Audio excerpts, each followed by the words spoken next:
Chapter 8. Mina Murray's Journal. Same day, 11 o'clock. Oh, but I am tired. If it were not that I had made my diary a duty, I should not open it tonight. We had such a lovely walk with Lucy.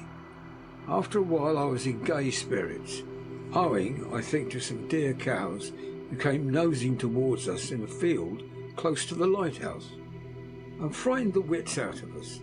I believe we forgot everything except, of course, personal fear, and it seemed to wipe the slate clean and give us a fresh start. We had a capital severe tea at Robin Hood's Bay in a sweet little old-fashioned inn, with a bow window right over the seaweed-covered rocks of the Strand. I believe we should have shocked the new woman with our appetites. Men are more tolerant, bless them. Then we walked home, with some or rather many stoppages to rest, and with our hearts full of a constant dread of wild bulls. Lucy was really tired, and we intended to creep off to bed as soon as we could. The young curate came in, however, and Mrs. Westerner asked him to stay for supper. Lucy and I had both a fight for it with the dusty miller. I knew it was a hard fight on my part, and I am quite heroic. I think that some day the bishops must get together and see about breeding up a new class of curates who don't take supper, no matter how they may be pressed to, and it will know when girls are tired. Lucy is asleep and breathing softly. She has more colour in her cheeks than usual, and looks oh so sweet. If Mr. Holmwood fell in love with her seeing her only in the drawing room, I wonder what he would say if he saw her now. Some of the new women writers will someday start an idea that men and women should be allowed to see each other asleep before proposing or accepting, but I suppose that the new woman wouldn't condescend in future to accept. She will do the proposing herself, and a nice job she will make of it too. There's some consolation in that. I'm so happy tonight because dear Lucy seems better. I really believe she has turned the corner and that we're over her troubles with dreaming. I should be quite happy if I only knew if Jonathan, God bless and keep him. 11th of August, 3 a.m. Diary again. No sleep now, so I may as well write. I'm too agitated to sleep. We had such an adventure, such agonising experiences. I fell asleep as soon as I'd closed my diary. Suddenly I became broad awake and sat up with a horrible sense of fear upon me, and some feeling of emptiness around me. The room was dark, so I could not see Lucy's bed. I stole across and felt for her. The bed was empty. I lit a match and found she was not in the room. The door was shut, but not locked as I had left it. I feared to wake her mother, who has been more than usually ill lately, so threw on some clothes and got ready to look for her. As I was leaving the room, it struck me that the clothes she wore might give me some clue to her dreaming intention. Dressing gown would mean how, dress outside. Dressing gown and dress were both in their places. Thank God, I said to myself. She cannot be far, she's only in her nightdress. I ran downstairs and looked in the sitting room. Not there. Then I looked in all the other open rooms of the house, with an ever-growing fear chilling my heart. I finally came to the hall door and found it open. It was not wide open. The catch of the lock had not caught. The people of the house are careful to lock the door every night, so I feared that Lucy must have gone out as she was. There was no time to think of what might happen. A vague, overmastering fear obscured all details. I took a big heavy shawl and ran out. The clock was striking 1 as I was in the Crescent. There was not a soul in sight. I ran along the north terrace but could see no sign of the white figure which I expected. At the edge of the west cliff above the pier, I looked across the harbour to the east cliff, in the hope, or fear, I don't know which, of seeing Lucy in our favourite seat. There was a bright full moon with heavy black driving clouds, which threw the whole scene into a fleeting diorama of light and shade as they sailed across. For a moment or two I could see nothing, as the shadow of a cloud obscured St. Mary's Church and all around it. Then, as the cloud passed, I could see the ruins of the abbey coming into view, and as the edge of a narrow band of light, sharp as a sword cut, moved along, the church and the churchyard became gradually visible. Whatever my expectation was, it was not disappointed, for there, on our favourite seat, the silver light of the moon struck a half-reclining figure, snowy white. The coming of the cloud was just too quick for me to see much, but shadow shut down on light almost immediately. But it seemed to me as though something dark stood behind the seat, where the white figure shone. I bent over it. What it was, whether man or beast, I could not tell. I did not wait to catch another glance, but flew down the steep steps to the pier, along by the fish market to the bridge, which was the only way to reach the east cliff. The town seemed as dead, for not a soul did I see. I rejoiced that it was so, for I wanted no witness to poor Lucy's condition. Time and distance seemed endless, and my knees trembled, and my breath became laboured as I toiled up the endless steps to the abbey. I must have gone fast, yet it seemed to me as if my feet were weighted with lead, and as though every joint in my body were rusty. When I got almost to the top, I could see the seat and the white figure, for I was now close enough to distinguish it, even through the spells of shadow. There was undoubtedly something long and black bending over the half-reclining white figure. I called in fright, "Lucy, Lucy!" and something raised a head, and from where I was, I could see a white face and red gleaming eyes. Lucy did not answer. I ran into the entrance of the churchyard. As I entered, the church was between me and the seat, and for a minute or so I lost sight of her. When I came in view again, the cloud had passed, and the moonlight struck so brilliantly that I could see Lucy half reclining, with her head lying over the back of the seat.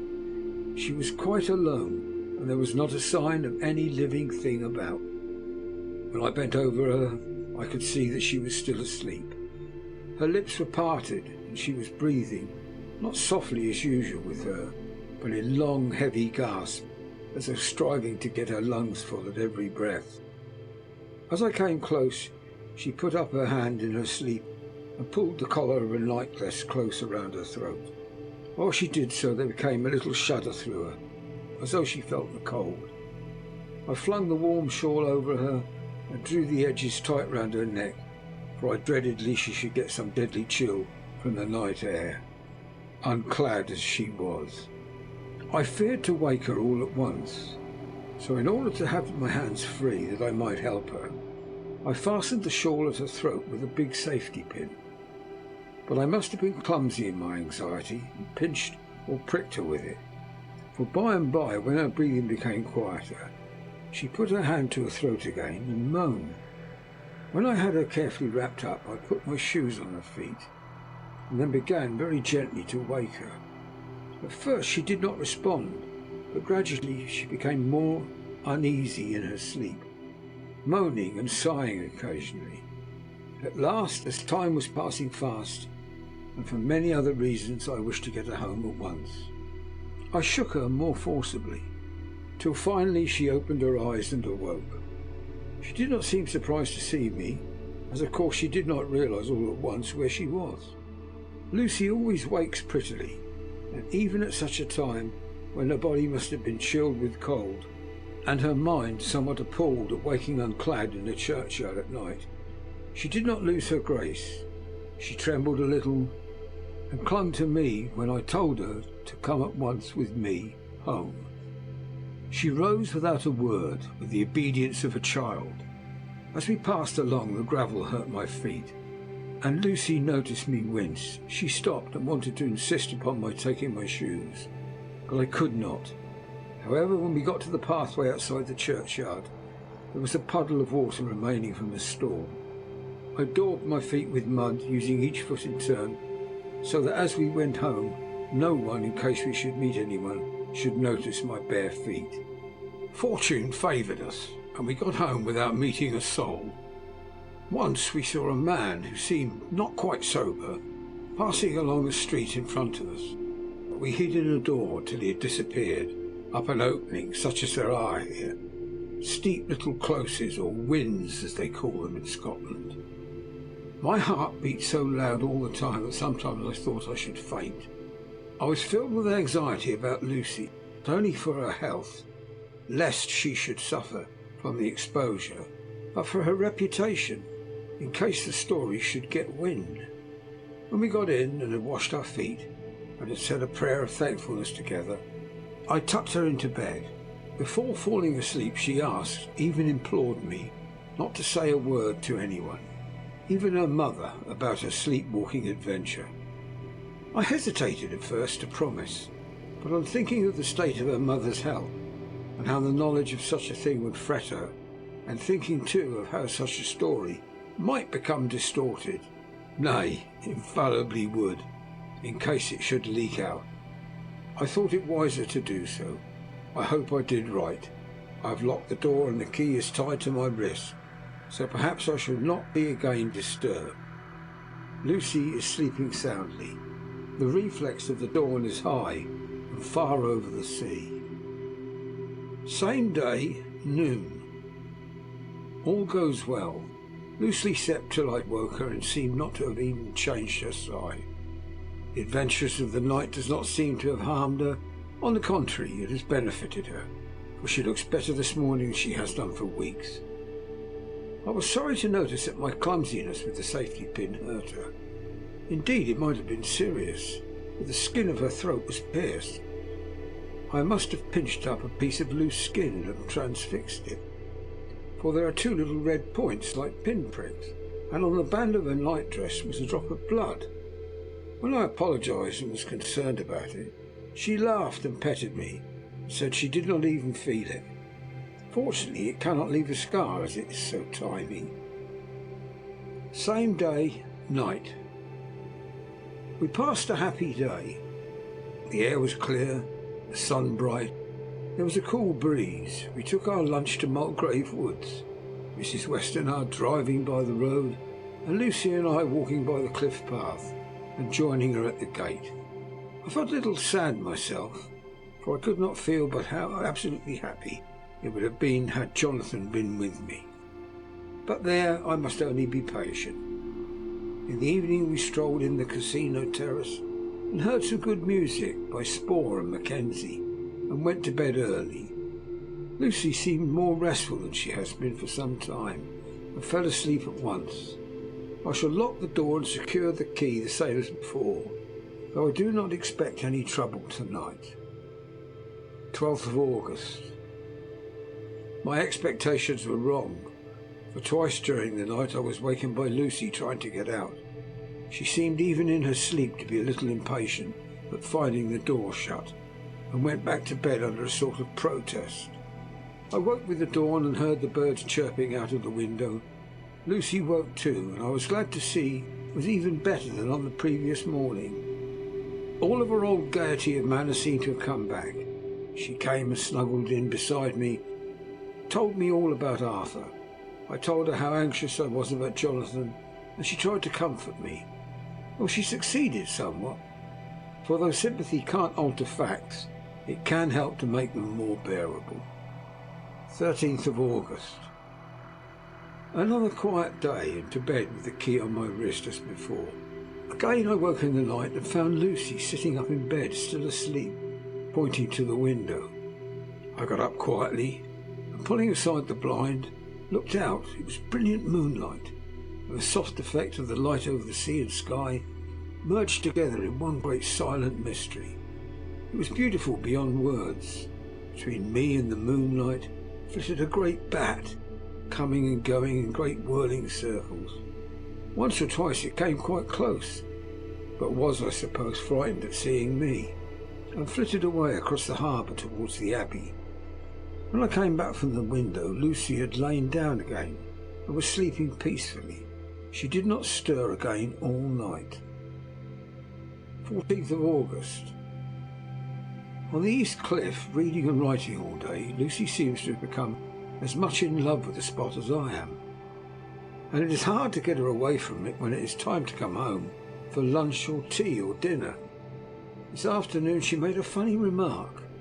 We were coming home for dinner and just come to the top of the steps up from the West Pier and stopped to look at the view, as we generally do. The setting sun lay low down in the sky. It was just dropping behind Kettleness. The red light was thrown over the east cliff, and the old abbey seemed to bathe everything in beautiful rosy glow. We were silent for a while, and suddenly Lucy murmured, as if to herself, "His red eyes again. They are just the same." Such an odd expression, coming apropos of nothing, that it quite startled me. I slewed round a little so as to see Lucy, well, without seeming to stare at her, and saw that she was quite in a half-dreamy state, with an odd look on her face that I could not quite make out, so I said nothing but followed her eyes. She appeared to be looking over at our own seat, whereupon was a dark figure seated alone. I was a little startled myself, for it seemed for an instant as if the stranger had great eyes like burning flames, but a second look dispelled the illusion. The red sunlight was shining in the windows of St. Mary's Church beyond the seat, and as the sun clipped there was just sufficient to change the refraction and recollection to make it appear as if the light moved. I called Lucy's attention to the peculiar effect, and she became herself with a start, but she looked sad all the same. It may have been that she was thinking of that terrible night up there. We never referred to it, so I said nothing. We went home to dinner. Lucy had a headache and went away to bed. I saw her asleep and went out for a little stroll myself. I walked along the cliffs to the west and was full of sweet sadness, for I was thinking of Jonathan. When coming home, it was then bright moonlight, so bright that through the front of our part of the crescent was in shadow. Everything could be well seen. I threw a glance up at our window and saw Lucy's head leaning out. I thought that perhaps she was looking out for me, so I opened my handkerchief and waved it. She did not notice or make any movement whatever. Just then the moonlight crept round an angle of the building, and the light fell on the window. There distinctly was Lucy, with her head lying up against the side of the windowsill, and her eyes shut. She was fast asleep, and by her, seated on the windowsill, there was something that looked like a good-sized bird. I was afraid she might get a chill, so I ran upstairs, but as I came into the room, she was moving back to her bed, fast asleep, and breathing heavily. She was holding her hand to her throat, as though to protect it from cold. I did not wake her, but tucked her up warmly. I have taken care that the door is locked and the window securely fastened. She looks so sweet as she sleeps, but she is paler than is her wont. There is a drawn, haggard look under her eyes which I do not like. I fear she is fretting about something. I wish I could find out what it is. 15th of August. Rose later than usual. Lucy was languid and tired, and slept on after we had been called. We had a happy surprise at breakfast. Arthur's father is better and wants the marriage to come off soon. Lucy is full of quiet joy, and her mother is glad and sorry at once. Later on in the day she told me the cause. She is grieved to lose Lucy as her very own, but she is rejoiced that she is soon to have someone to protect her. Poor dear sweet lady, she confided to me that she's got her death warrant. She's not told Lucy and made me promise secrecy. Her doctor told her that within a few months at most she must die, for her heart is weakening. At any time, even now, a sudden shock would be almost sure to kill her. Ah, we were wise to keep from her the affair of the dreadful night of Lucy's sleepwalking. 17th of August. No diary for 2 whole days. I have not had the heart to write. Some sort of shadowy pall seems to be coming over our happiness. No news from Jonathan, and Lucy seems to be growing weaker, whilst her mother's hours are numbering to a close. I do not understand Lucy's fading away as she is doing. She eats well, she sleeps well, and enjoys the fresh air, but all the time the roses in her cheeks are fading, and she gets weaker and more languid day by day. At night I hear her gasping as if for air. I keep the key of our door always fastened to my wrist at night. but she gets up and walks around the room and sits at the open window. Last night I found her leaning out when I woke up, and when I tried to wake her I could not. She was in a faint. When I managed to restore her, she was as weak as water and cried silently between long, painful struggles for breath. When I asked her how she came to be at the window, she shook her head and turned away. I trust her feeling ill may not be from that unlucky prick of the safety pin. I looked at her throat just now as she lay asleep, and the tiny wounds seem not to have healed. They are still open, and if anything, larger than before. The edges of them are faintly white. They are like little white dots with red centres. Unless they heal within a day or two, I shall insist on the doctor seeing about them. Letter, Samuel F. Billington and Son, Solicitors, Whitby, to Messrs. Carter, Patterson and Co., London, 17th of August. Dear Sirs, herewith please receive invoice of goods sent by Great Northern Railway. Same are to be delivered at Carfax, near Purfleet, immediately on receipt at Goods Station, King's Cross. The house is at present empty, but enclosed please find all keys, all of which are labelled.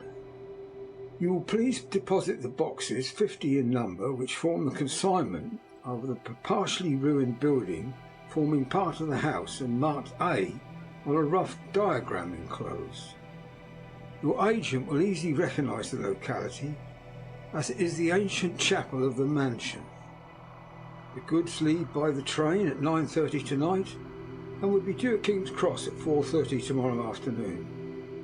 As our client wishes the delivery made as soon as possible, we shall be obliged by your having teams ready at King's Cross at the time named and forthwith conveying the goods to the destination. In order to obviate any delays possible through any routine requirements payment in your departments, we enclose a cheque herewith of £10, receipt of which please acknowledge. Should the charge be less than this amount, you can return balance. If greater, we shall at once send a cheque for the difference on hearing from you. You are to leave the keys on coming away in the main hall of the house, where the proprietor may get them on his entering the house by means of his duplicate key. Pray do not take us as exceeding the bounds of business courtesy in pressing you in all ways to use the utmost expedition. We are, dear sirs, faithfully yours, Samuel F. Billington and Son. Letter, Messrs. Carter and Patterson Co., London, to Messrs. Billington and Son, Whitby, 21st of August.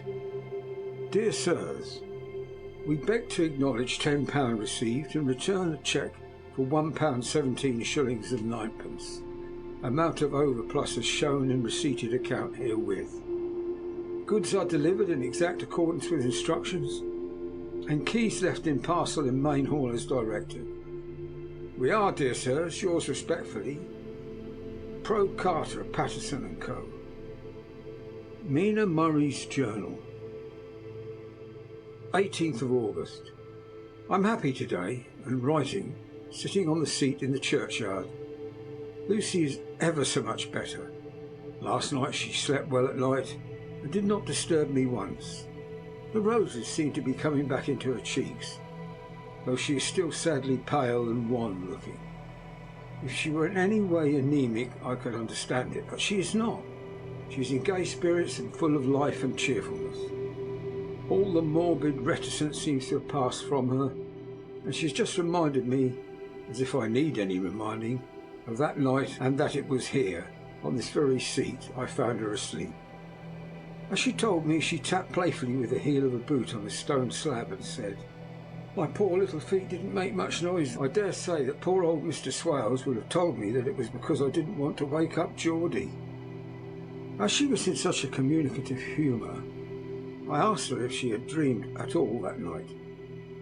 Before she answered, that sweet puckered look came into her forehead, which Arthur, I call him Arthur from her habit, says he loves, and indeed I don't wonder that he does. She went on in a half-dreaming kind of way, as if trying to recall it to herself.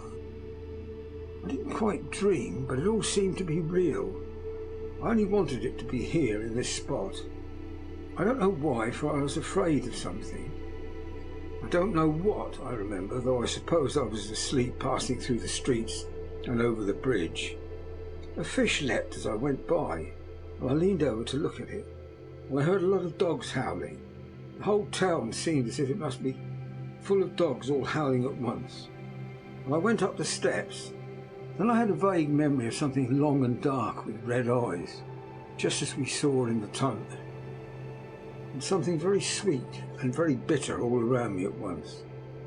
And then I seemed sinking into green water, and there was a singing in my ears as I've heard there is to drowning men. And then everything seemed passing away from me. My soul seemed to go out from my body and float around in the air. I seem to remember that once the West Lighthouse was right under me. There was a sort of agonising feeling as if I were in an earthquake, and I came back and found you shaking my body. I saw you do it before I felt you. She began to laugh. It seemed a little uncanny to me, and I listened to her breathlessly. I did not quite like it, and I thought it better not to keep her mind on the subject. So we drifted on to other subjects, and Lucy was like her old self again. When we got home, the fresh breeze had braced her up, and her pale cheeks were really more rosy. Her mother rejoiced when she saw her, and we all spent a very happy evening together. 19th August. Joy, joy, joy. Not at all joy at last news of Jonathan. The dear fellow has been ill, and that's why he did not write. I am not afraid to think or say it now that I know. Mr. Hawkins sent me on the letter, and wrote himself, oh so kindly. I am to leave in the morning and go over to Jonathan, and to help to nurse him if necessary, and bring him home. Mr. Hawkins says it would not be a bad thing if we were to be married out there. I have cried over the good sister's letters until I can feel it wet against my bosom, where it lies. It is of Jonathan, and must be next my heart, for he is in my heart. My journey is all mapped out, and my luggage ready. I am only taking one change of dress. Lucy will bring my trunk to London, and keep it till I send for it. For it may be that I must write no more. I must keep it to say to Jonathan, my husband. The letter that he has seen and touched must comfort me till we meet. Letter, Sister Agatha, Hospital of St. Joseph and St. Mary, Budapest, to Miss Wilhelmina Murray, 12th of August. Dear Madam, I write by desire of Mr. Jonathan Harker, who is himself not strong enough to write, although progressing well, thanks to God and St. Joseph and St. Mary. He has been under our care for near 6 weeks, suffering from a violent brain fever. He wishes me to convey his love and to say that by this post I write for him to Mr. Peter Hawkins, Exeter, to say with all his dutiful respects that he is sorry for his delay and that all of his work is completed.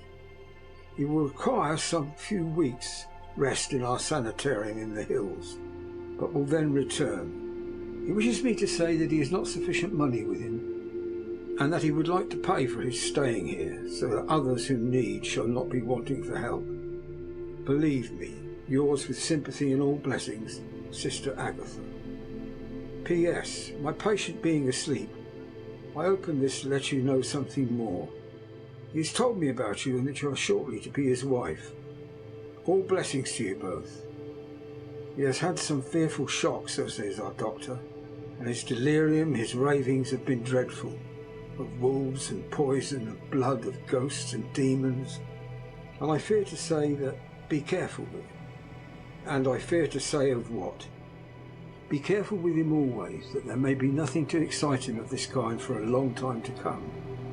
The traces of such an illness do not lightly die away. We should have written long ago, but we knew nothing of his friends, and there was on him nothing that anyone could understand. He came in the train from Klausenburg, and the guard was told by the station master that he rushed into the station shouting for a ticket for home. Seeming from his violent demeanour that he was English, They gave him a ticket for the furthest station on the way thither that the train reached. Be assured he is well cared for. He has won all our hearts by his sweetness and gentleness. He is truly getting on well, and I have no doubt will in a few weeks be all himself. But be careful of him for safety's sake. There are, I pray God and St. Joseph and St. Mary, many, many happy years for you both. Dr. Seward's Diary, 19th of August. Strange and sudden change in Renfield last night. About 8 o'clock he began to get excited and sniff about, as a dog does when setting. The attendant was struck by his manner, and knowing my interest in him, encouraged him to talk. He is usually respectful to the attendant, and at times servile, but tonight the man tells me he was quite haughty, would not condescend to talk with him at all. All he would say was, "I don't want to talk to you. You don't count now. The master is at hand." The attendant thinks it's some sudden form of religious mania which has seized him. If so, we must look out for squalls, for a strong man with a homicidal and religious mania at once might be dangerous. The combination is a dreadful one. At 9 o'clock I visited him myself. His attitude to me was the same as that to the attendant. In his sublime self-feeling, the difference between myself and the attendant seemed to him as nothing. It looks like a religious mania, and he will soon think that he himself is God. These infinitesimal distinctions between man and man are too paltry for an omnipotent being. How these madmen give themselves away! The real God taketh heed lest a sparrow fall, but the God created from human vanity sees no difference between an eagle and a sparrow. Oh, if men only knew! For half an hour or more, Renfield kept getting excited in a greater and greater degree. I did not pretend to be watching him, but I kept strict observation all the same. All at once that shifty look come into his eyes, which we always see when a madman has seized an idea, and with it the shifty movement of the head and back, which asylum attendants come to know so well. He became quite quiet, and went to sat on the edge of his bed resignedly, and looked into space with lacklustre eyes. I thought I would find out if his apathy were real or only assumed, and tried to lead him to talk of his pets, a theme which had never failed to excite his attention. At first he made no reply, but at length said testily, "Bother them all, I don't care a pin about them." "What?" I said. "You don't mean to tell me you don't care about spiders?" Spiders are at present his hobby, and the notebook is filling up with columns of small figures. To this he answered enigmatically, "The bride maidens rejoice the eyes that wait the coming of the bride, but when the bride draweth nigh, then the maidens shine not to the eyes that are filled." He would not explain himself, but remained obstinately seated on his bed all the time I remained with him. I am weary tonight and low in spirits. I cannot but think of Lucy and how different things might have been. If I don't sleep at once, chloral, the modern Morpheus, C2HC130.H20, must be careful not to let it grow into a habit, nor shall I take none tonight. I have thought of Lucy, and I shall not dishonour her by mixing the two. If need be, tonight shall be sleepless. Later. Glad I made the resolution, gladder that I kept to it. I had lain tossing about and had heard the clock strike only once, when the night watchman came to me, sent up from my ward, to say that Renfield had escaped. I threw on my clothes, ran down at once. My patient is too dangerous a person to be roaming about. Those ideas of his might work out dangerously with strangers. The attendant was waiting for him. He said he had seen him not 10 minutes before, seemingly asleep in his bed, when he had threw the observation trap in the door. His attention was called by the sound of the window being wrenched out. He ran back and saw his feet disappear through the window, and had at once sent up for me. He was only in his night gear and cannot be far off.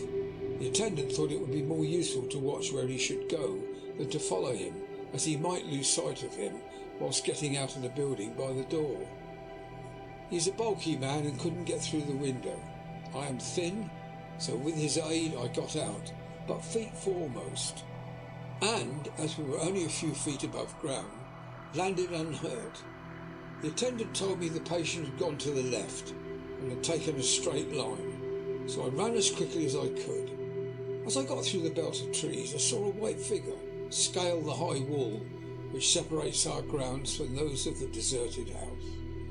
I ran back at once and told the watchman to get 3 or 4 men immediately and follow me into the grounds of Carfax. In our case, our friend might be dangerous. I got a ladder myself and, crossing the wall, dropped down on the other side. I could see Renfield's figure just disappearing behind the angle of the house, so I ran after him. On the far side of the house I found him pressed close against the old iron-bound oak door of the chapel. He was talking apparently to someone, but I was afraid to go near enough to hear what he was saying, lest I might frighten him and he should run off. Chasing an errant swarm of bees is nothing to following a naked lunatic when the fit of escaping is upon him. After a few minutes, however, I could see that he did not take note of anything around him, and so ventured to draw near to him, the more so as my men had now crossed the wall and were closing him in. I am here to do your bidding, master. I am your slave, and you will reward me, for I shall be faithful. I have worshipped you long and far off, but now you are near, I await your commands.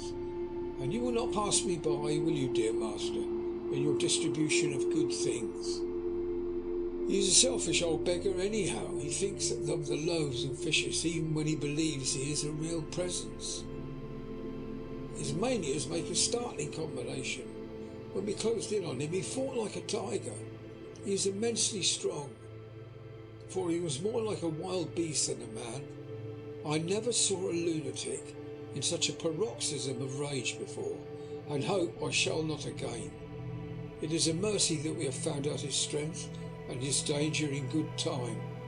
With strength and determination like his, he might have done wild work before he was caged. He is safe now at any rate.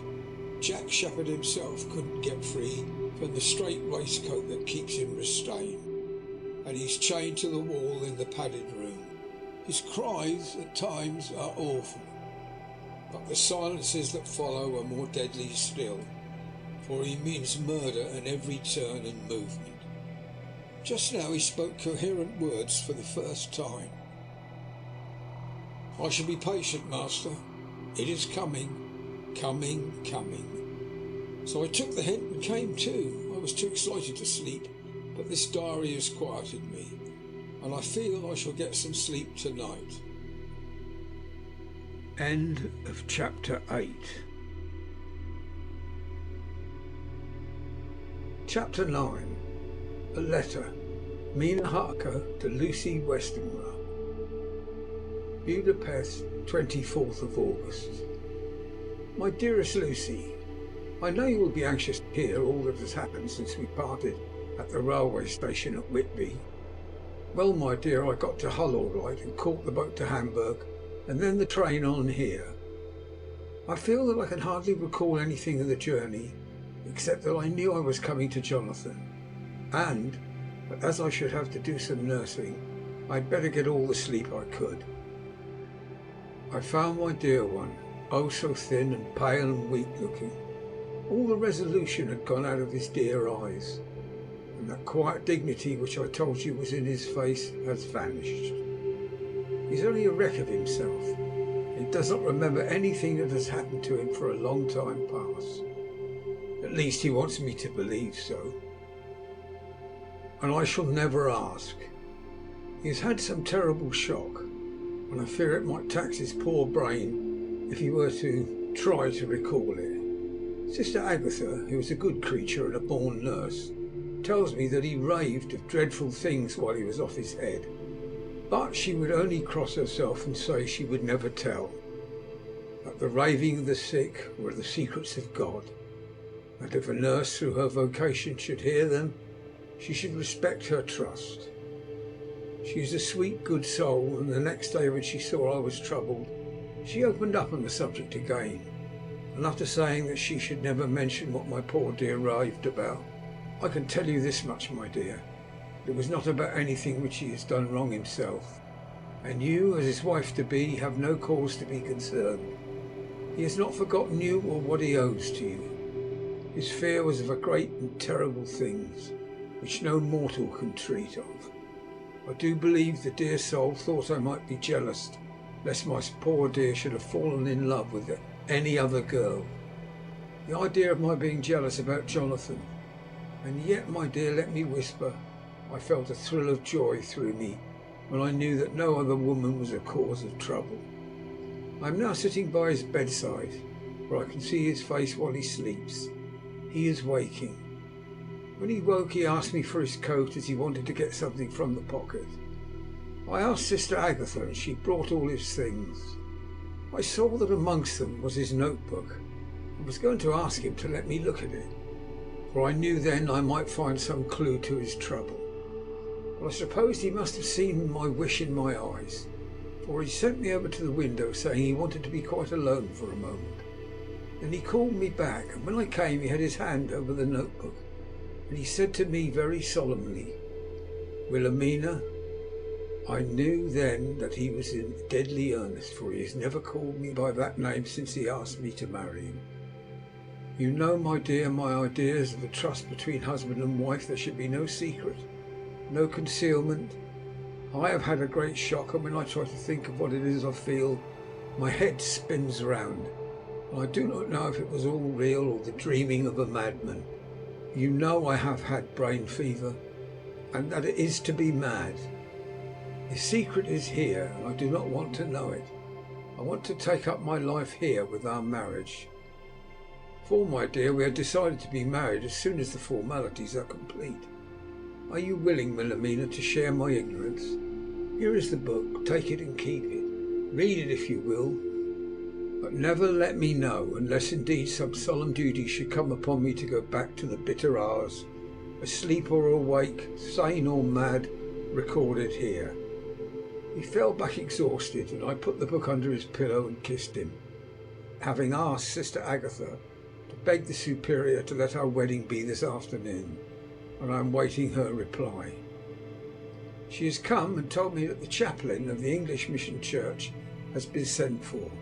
We are to be married in an hour, or as soon after as Jonathan awakes. Lucy, the time has come and gone. I feel very solemn but very happy.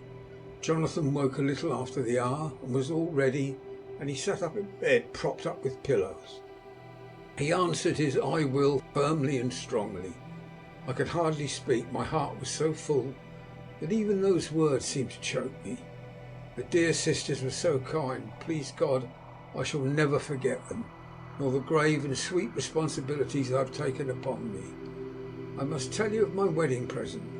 When the chaplain and the sisters had left me alone with my husband, oh, Lucy, it is the first time I have written the words "my husband," left me alone with my husband, I took the book from under his pillow and wrapped it up in white paper, and tied it with a little bit of pale blue ribbon, which was round my neck, and sealed it over the knot with sealing wax. And for my seal I used my wedding ring. Then I kissed it and showed it to my husband, and told him that I would keep it so, and then it would be an outward and visible sign for us all our lives that we trusted each other, that I would never open it unless it were for his own dear sake, or for the sake of some stern duty. Then he took my hand in his, and oh, Lucy, it was the first time he took his wife's hand, and said that it was the dearest thing in all the wide world, and that he would go through all that past again to win it if need be. The poor dear meant to have said a part of the past, but he cannot think of time yet, and I shall not wonder if at first he mixes up not only the month but the year.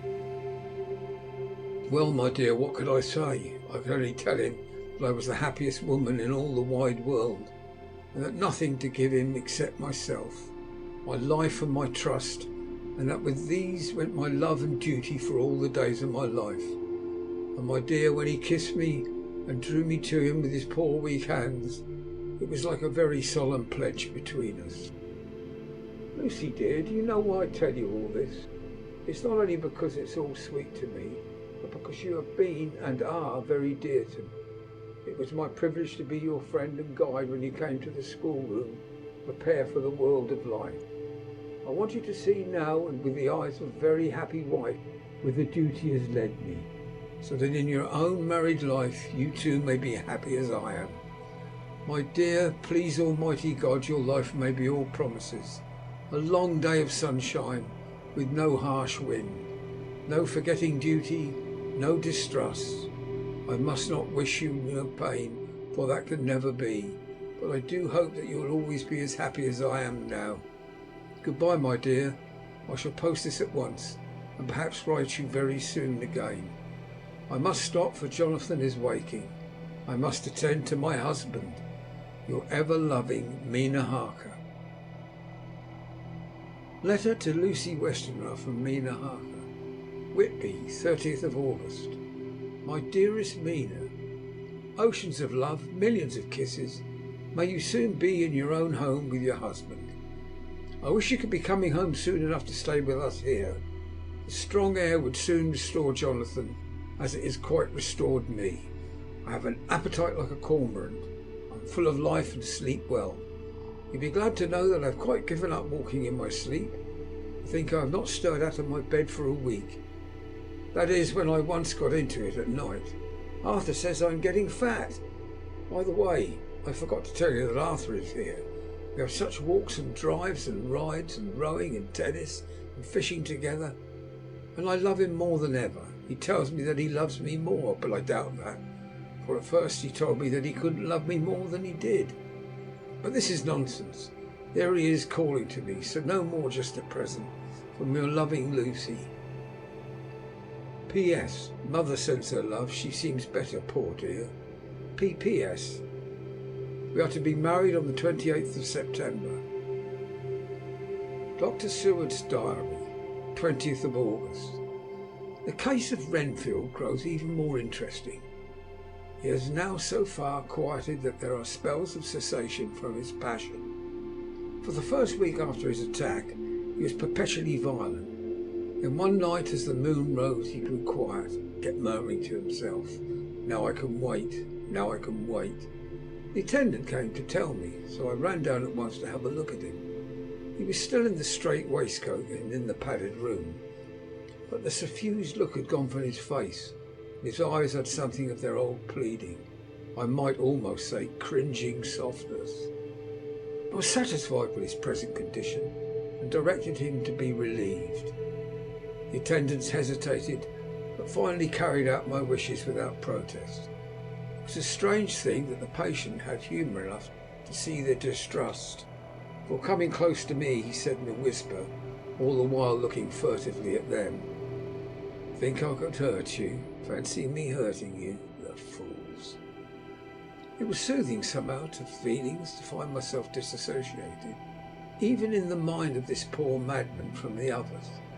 But all the same I do not follow his thought.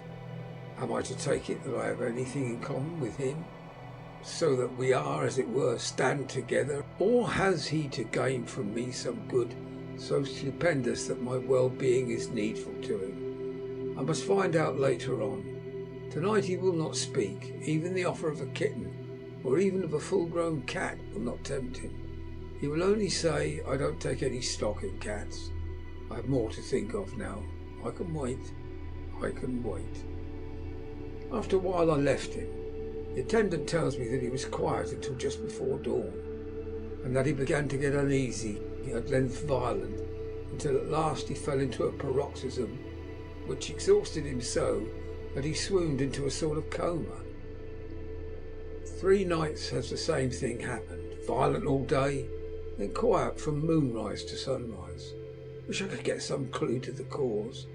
It would almost seem as if there was some influence which came and went. Happy thought. We shall have tonight play sane wits against mad ones. He escaped before without our help. Tonight he shall escape with it. We should give him a chance and have the men ready to follow, in case they are required. 23rd of August. The unexpected always happens. How well Disraeli knew life. Our bird, when he found the cage open, would not fly. So all our subtle arrangements were for naught. At any rate, we have proved one thing, that the spells of quietness last a reasonable time. We shall in future be able to ease his bonds for a few hours each day. I've given orders to the night attendant merely to shut him up in the padded room, where once he is quiet until an hour before sunrise, the poor soul's body will enjoy the relief, even if his mind cannot appreciate it. Hark! The unexpected again. I am called. The patient has once more escaped. Later, another night adventure. Renfield artfully waited until the attendant was entering the room to inspect. Then he dashed out past him and flew down the passage. I sent word for the attendants to follow. Again he went into the grounds of the deserted house, and we found him in the same place, pressed against the old chapel door. When he saw me, he became furious, and had not the attendant seized him in time, he would have tried to kill me. As we were holding him, a strange thing happened. He suddenly redoubled his efforts, and then as suddenly grew calm. I looked round instinctively, but could see nothing. Then I caught the patient's eye and followed it, but could trace nothing as it looked into the moonlit sky, except a big bat, which was flapping its silent and ghostly way to the west. Bats usually wheel and flit about, but this one seemed to go straight on, as if he knew where he was bound for, or had some intention of his own. The patient grew calmer every instant, and presently said, "You needn't tie me. I should go quietly." Without trouble we came back to the house. I felt there was something ominous in his calm, and shall not forget this night. Lucy Westenra's diary. Hellingham, 24th of August. I must imitate Mina and keep writing things down. Then we can have long talks when we do meet. I wonder when it will be. I wish she were with me again, for I feel her so unhappy. Last night I seemed to be dreaming again, just as I was at Whitby. Perhaps it is the change of air, or getting home again. It is all dark and horrid to me, for I can remember nothing. But I am full of vague fear, and I feel so weak and worn out. When Arthur came to lunch, he looked quite grieved when he saw me. I hadn't the spirit to try to be cheerful. I wonder if I could sleep in Mother's room tonight. I shall make an excuse and try. 25th of August. Another bad night. Mother did not seem to take to my proposal. She seems not too well herself, and doubtless she fears to worry me. I tried to keep awake and succeeded for a while, but when the clock struck 12 it waked me from a doze, so I must have been falling asleep. There was a sort of scratching or flapping at the window, but I did not mind it, and as I remember no more, I suppose I must have fallen asleep. More bad dreams. I wish I could remember them. This morning I am horribly weak. My face is ghastly pale, and my throat pains me. There must be something wrong with my lungs, for I don't ever seem to be able to get air enough. I shall try to cheer up when Arthur comes, or else I know he will be miserable to see me so. Letter. Arthur Holmwood to Dr. Seward. Albemarle Hotel, 31st of August. My dear Jack, I want you to do me a favour. Lucy is ill, that is, she has no special disease, but she looks awful and is getting worse every day. I have asked her if there is any cause. I do not dare to ask her mother, for to disturb the poor lady's mind about her daughter in her present state of health would be fatal. Mrs. Westenra has confided to me that her doom is spoken, disease of the heart. Though poor Lucy does not know it yet, I am sure there is something preying on my dear girl's mind. I am almost distracted when I think of her. To look at her gives me a pang. I told her I should ask you to see her, and though she demurred at first, I know why, old fellow, she finally consented. It will be a painful task for you, I know, old friend, but it is for her sake, and I must not hesitate to ask, or you to act. You are to come to lunch at Hellingham tomorrow, 2 o'clock, so as not to arouse any suspicion in Mrs. Westenra, and after lunch Lucy will take an opportunity of being alone with you. I shall come in for tea and we can go away together. I am filled with anxiety. I want to consult with you alone as soon as I can after you have seen her. Do not fail. Arthur. Telegram, Arthur Holmwood to Seward. 1st of September. I am summoned to see my father, who is worse. I am writing. Write me fully by tonight's post to ring-wire me if necessary. Letter from Dr. Seward to Arthur Holmwood, 2nd of September. My dear old fellow, with regard to Miss Westerner's health, I hasten to let you know at once that in my opinion there is not any functional disturbance or any malady that I know of. At the same time, I am not by any means satisfied with her appearance. She is woefully different from what she was when I saw her last. Of course, you must bear in mind that I did not have a full opportunity of examination such as I should wish. Our very friendship makes a little difficulty which not even medical science or custom can bridge over. I'd better tell you exactly what happened, leaving you to draw, in a measure, your own conclusions. I shall then say what I have done and propose doing. I found Miss Westerner in seemingly gay spirits. Her mother was present, and in a few seconds I made up my mind that she was trying all she knew to mislead her mother and prevent her from being anxious. I have no doubt she guesses, if she does not know, what need of caution is there. We lunched alone, and as we all exerted ourselves to be cheerful, we got on as some kind of reward for our labours, some real cheerfulness amongst us. Then Miss Westerner went to lie down, and Lucy was left with me. We went into her boudoir. Until we got there, her gaiety remained, for the servants were coming and going. As soon as the door was closed, however, the mask fell from her face, and she sank down into a chair with a great sigh, and hid her eyes with her hand. When I saw that her high spirits had failed, I at once took advantage of her reactions to make a diagnosis. She said to me very sweetly, "I cannot tell you how I loathe talking about myself." I reminded her that a doctor's confidence was sacred, but you were grievously anxious about her. She caught on to my meaning at once, and settled the matter in a word. Tell Arthur everything you choose. I do not care for myself, but all for him. I am quite free. I could easily see that she was somewhat bloodless, but could not see the usual anemia signs, and by chance I was actually able to test the quality of her blood. When opening a window which was stiff, a cord gave way, and she cut her hand slightly with broken glass. It was a slight matter in itself, but it gave me an evident chance, so I secured a few drops of her blood and have analysed them. The qualitative analysis gives quite a normal condition, and shows, I should infer, in itself a vigorous state of health.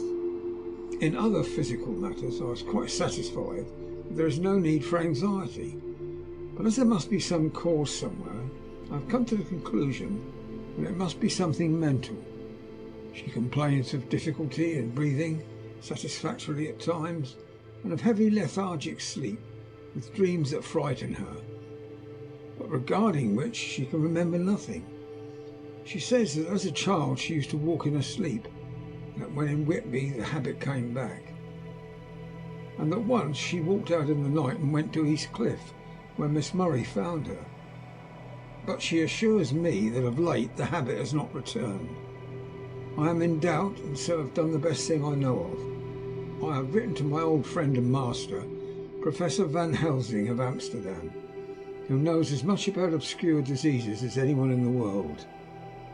I have asked him to come over, and as you told me that all things were to be at your charge, I have mentioned to him who you are, and your relations to Miss Westerner.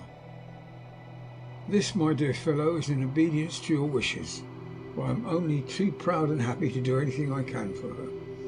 Van Helsing would, I know, do anything for me, for a personal reason, so no matter on what ground he comes, we must accept his wishes. He is a seemingly arbitrary man. This is because he knows what he's talking about better than anyone else. He is a philosopher and a metaphysician, one of the most advanced scientists of his day, and he has, I believe, an absolutely open mind.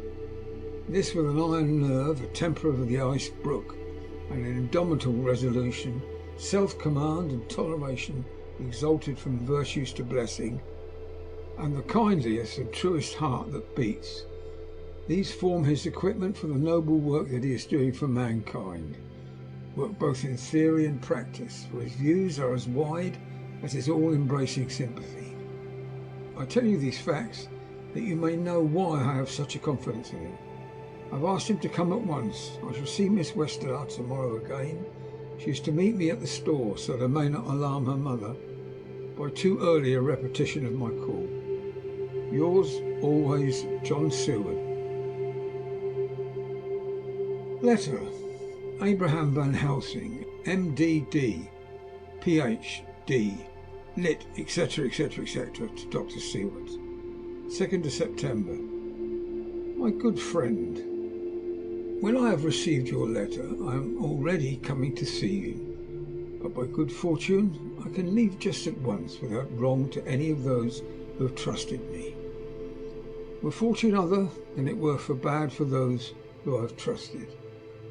For I come to my friend when he called me to aid those he holds dear.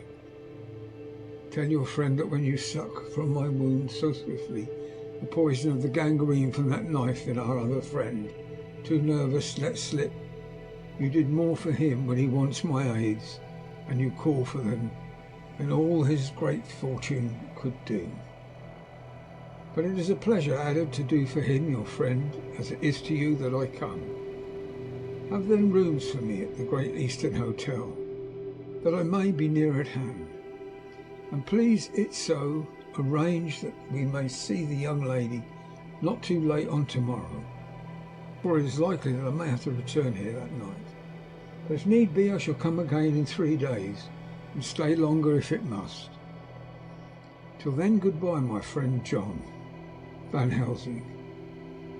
Letter to Dr. Seward, Honourable Arthur Holmwood. 3rd of September. My dear Art, Van Helsing has come and gone. He came on with me to Hillingham and found that by Lucy's discretion her mother was lunching out, so that we were alone with her. Van Helsing made a very careful examination of the patient. He is to report to me, and I shall advise you, for of course I was not present all the time. He is, I fear, much concerned, but says he must think.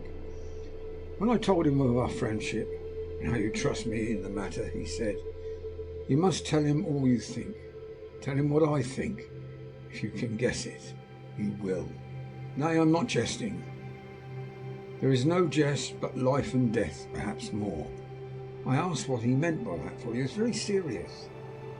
This was when we had come back to town, and he was having a cup of tea before starting on his return to Amsterdam. He would not give me any further clue. You must not be angry with me, Art, because his very reticence means that all of his brains are working for her good. He will speak plainly enough when the time comes, be sure. So I told him I would simply write an account of our visit, just as if I were doing a descriptive special in the article for the Daily Telegraph. He seemed not to notice, but remarked that the smuts of London were not quite so bad as they used to be when he was a student here. I am to get his report tomorrow, if he can possibly make it. In any case, I am to have a letter. Well, as to the visit, Lucy was more cheerful than on the day I first saw her, and certainly looked better. She had lost something of the ghastly look that so upset you, and her breathing was normal. She was very sweet to the Professor, as she always is, and tried to make him feel at ease, though I could see that the poor girl was making a hard struggle for it. For I believe Van Helsing saw it too, for I saw the quick look under his bushy eyebrows that I knew of old. Then he began to chat of all things except ourselves and diseases, and with such an infinite geniality that I could see poor Lucy's pretence of animation merge into reality. Then, without any seeming change, he brought the conversation gently round to his visit, and suavely said, "My dear young miss, I have the so great pleasure because you are so much beloved. That is much, my dear, ever were there that which I do not see. They told me you were down in the spirit and that you were ghastly pale. To them I say poof." And he snapped his fingers and went on. "But you and I shall show them how wrong they are." "How can he?" and pointed at me with the same look and gesture as that with which once pointed me out in his class, on, or rather after, a particular occasion which he never fails to remind me of. "Know anything of a young lady's? He has his madams to play with, and to bring them back to happiness, and to choose those that love them. It is much to do, but oh, there are rewards that we can bestow such happiness. The young ladies, he has no wife nor daughter, and the young do not tell themselves to the young, but to the old, like me, who have known so many sorrows and the causes of them. So, my dear, we will send him away to smoke the cigarette in the garden, while you and I have a little talk all to ourselves." I took the hint and strolled about. Presently the professor came to the window and called me in. He looked grave, but said, "I have made a careful examination, but there is no functional cause. With you I agree that there has been much blood lost. It has been, but it is not. But the conditions of her are in no way anemic. I have asked her to send me her maid, that I may ask just one or two questions. That so I may not chance miss nothing. I know well what she will say, and yet there is a cause. There's always a cause for everything. I must go back home and think. You must send me the telegram every day, and if there be cause I shall come again. The disease, for not to be all, well, is a disease, interests me, and the sweet young dear, she interests me too. She charmed me, and for her, if not for you or disease, I come. As I tell you, he would not say a word more, even when we were alone. And so now, Art, you know all I know. I shall keep a stern watch. I trust your poor father is rallying. It must be a terrible thing to you, my dear old fellow, to be placed in such a position between two people who are both so dear to you. I know your idea of duty to your father, and you're right to stick to it. But if need be, I shall send you word to come at once to Lucy, so do not be over anxious unless you hear from me. Dr. Seward's Diary, 4th of September. Zoophagus patient still keeps up our interest in him. There's only one outburst, and that was yesterday at an unusual time, just before the stroke of noon. He began to grow restless. The attendant knew the symptoms and at once summoned aid. Fortunately, the men came at a run and were just in time, for at the stroke of noon he became so violent that it took all their strength to hold him.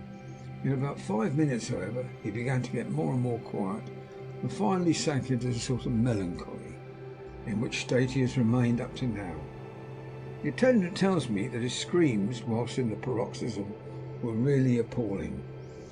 I found my hands full when I got in, attending to some of the other patients who were frightened by him. Indeed, I can understand the effect, for the sounds disturbed even me, though I was some distance away. It is now after the dinner hour of the asylum, and as yet my patient sits in a corner brooding, with a dull, sullen, woebegone look on his face, which seems rather to indicate than to show something directly. I cannot quite understand it. Later, another change in my patient. At 5 o'clock I looked in on him and found him seemingly happy and contented as he used to be. He was catching flies and eating them, and was keeping note of his capture by making nail marks on the edge of the door between the ridges of padding. When he saw me, he came over and apologised for his bad conduct, and asked me in a very humble, cringing way not to be led back to his own room and have his notebook again. I thought it well to humour him. so he's back in his room with the window open. He has the sugar of his tea spread out on the windowsill and is reaping quite a harvest of flies. He is not now eating them, but putting them into a box as of old, and is already examining the corners of his room to find a spider. I tried to get him to talk about the past few days, for any clue to his thoughts would be of immense help to me, but he would not rise. For a moment or two he looked very sad, and said in a sort of faraway voice, as though saying it rather to himself than to me, all over, all over. He has deserted me. No hope for me now, unless I do it for myself." Then suddenly turning to me in a resolute way, he said, "Doctor, won't you be very good to me and let me have a little more sugar? I think it would be good for me." "And the flies?" I said. "Yes, the flies like it too. And I like the flies, therefore I like it. And there are people who know so little as to think that madmen do not argue. I procured him a double supply and left him as happy a man as I suppose any in the world. I wish I could fathom his mind." Midnight. Another change in him. I had been to see Miss Westerner, who I found much better, and had just returned and was standing at our own gate looking at the sunset, when once more I heard him yelling, as his room is on this side of the house. I could hear it better than in the morning. It was a shock to me to turn from the wonderful smoky beauty of a sunset over London, with its lurid lights and inky shadows, and all the marvellous tints that come on foul clouds, as even on foul water, and to realise all the grim sternness of my own cold stone building, with its wealth of breathing misery, and my own desolate heart to endure it all. I reached him just as the sun was going down, and from his window saw the red disk sink. As it sank, he became less and less frenzied, and just as it dipped, he slid from the hands that held him, an inert mass on the floor. It's wonderful, however, what intellectual recuperative power lunatics have, for within a few minutes he stood up quite calmly, looked around him, signalled to the attendants not to hold him, for I was anxious to see what he would do. He went straight over to the window and brushed out the crumbs of sugar. Then he took his fly box and emptied it outside and threw away the box. And he shut the window and, crossing over, sat down on the bed. All this surprised me, so I asked him, "Are you going to keep flies any more?" "No," said he. "I'm sick of all that rubbish." He certainly is a wonderfully interesting study. I wish I could get some glimpse of his mind, or of the cause of his sudden passion. Stop. There may be a clue after all. If we can find out why today his paroxysms came on at high noon and at sunset. Can it be that there is a malign influence of the sun, periods which affect certain natures, as at times the moon does others? We shall see. Telegram, Seward, London to Van Helsing, Amsterdam. 4th of September. Patient still better today. Telegram, Seward, London to Van Helsing, Amsterdam. 5th of September. Patient greatly improved. Good appetite. Sleeps naturally. Good spirits. Colour coming back. Telegram, Seward, London to Van Helsing, Amsterdam. 6th of September. Terrible change for the worse. Come at once. Do not lose an hour. I hold over telegram to Holmwood till I have seen you. End of chapter 9.